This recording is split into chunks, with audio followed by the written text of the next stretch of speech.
Well, this week marks 10 years since the city of Flint switched its water source to the Flint River, starting the Flint water crisis. And ABC 12 is chronicling the process of moving the city from crisis to recovery. Yeah, tens of thousands of Flint residents are waiting on payments from a historic settlement with the state. Law firms are still trying to track down people who filed claims.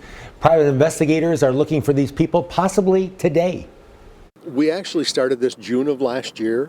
Al Ogg and Patrick Young both have retired from the Michigan State Police. Both have their own private investigation firms, and both have been hired by a law firm to look for people who have filed claims in the Flint water crisis. They'd lost contact with them, could no longer find them, could no longer reach them. Since last June, they have met in Flint, sometimes 3 days a week, and looked through a list of about 300 claims made by the parents or guardians of children who should receive money. Some are kind of happy to see us because they've been wondering what's going on for so long. They hadn't heard anything. While others kicked us off their property, told us to leave.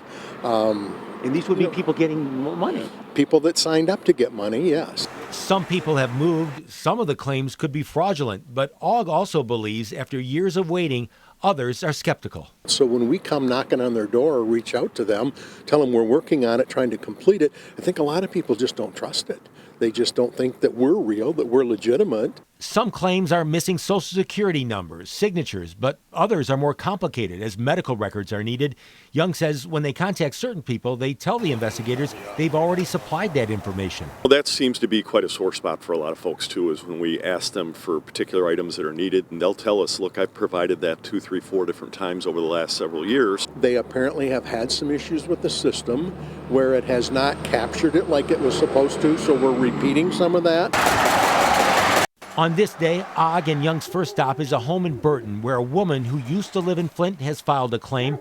They've had trouble finding her, and after a few knocks on the door, no one answers. A neighbor gave some insight on who lives there. She knew the first names of both occupants of this address and said it's not the person we're trying to contact. So we're believing maybe we have another bad address here that's not good, even though she just gave us this address as where she now lives.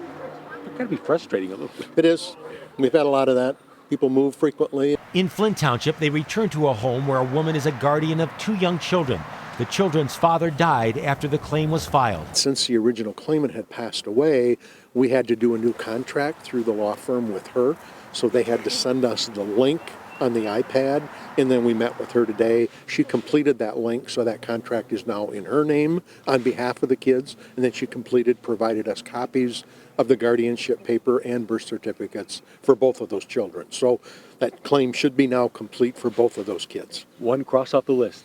Yes. Their next stop was on Clement Street in Flint, where they are looking for Annette Hollins, who has filed a claim for her 4 children. At the times we've been there, most often, if not all times, someone other than her will come out and talk to us.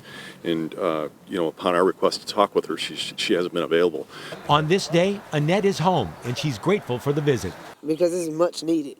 It's much needed. Have you given up hope that you? No, I haven't. It's just been a lot of little things going on, personal life. She was told all she needed to do to complete the claim was to get her children's medical records. So you're going to go there now? Hope, yeah, most definitely. Yeah. Young and Ogg are working for the law firm of Pintus and Mullins, which released this statement, writing, "The people of Flint have suffered tremendously from this horrible event. Our firm, along with Ben Crump Law and Napoli Shkolnik, are working very hard to get this across the finish line. The residents of Flint have waited years for their settlement, and unfortunately, the claims process has been incredibly challenging. Our firms collectively represent over 10,000 residents and wish this process could have been quicker and more seamless for everyone." Al Ogg and Patrick Young have found about 200 of the 300 claimants they have been asked to locate.